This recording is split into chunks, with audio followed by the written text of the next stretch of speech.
ప్రస్తుత శాసనసభ సమావేశాల్లో తెలంగాణ ప్రభుత్వం తెస్తున్న అప్పులపై వాడివేడిగా చర్చ జరిగే అవకాశం కనిపిస్తుంది.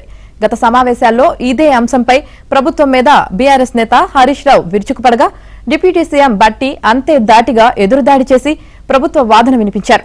ఈసారి కూడా అప్పులపైనే విపక్షాలు ప్రధానంగా దృష్టి సారించినట్లు తెలుస్తుంది. ఈ నేపథ్యంలోనే సీఎల్పీ సమావేశంలో కూడా అప్పులపై శ్వేతపత్రం ఇద్దామా అని అధికార పార్టీ నేతలు చర్చించారు.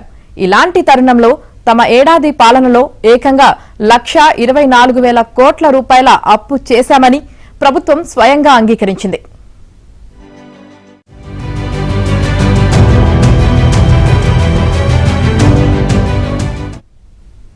బీఆర్ఎస్ ఎమ్మెల్సీ కవిత అడిగిన ప్రశ్నకు శాసన మండలిలో లిఖితపూర్వక సమాధానమిచ్చింది. 1.24 లక్షల కోట్లు 2024 నవంబర్ 30 వరకు చేసిన అప్పు.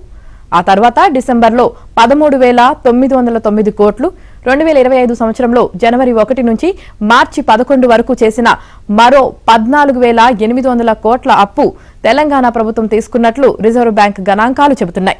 అంటే తెలంగాణ ప్రభుత్వం మార్చి వరకు గత 15 నెలల్లో తీసుకున్న అప్పు 1,52,000 కోట్లు దాటినట్లే భావించాల్సి వస్తుంది.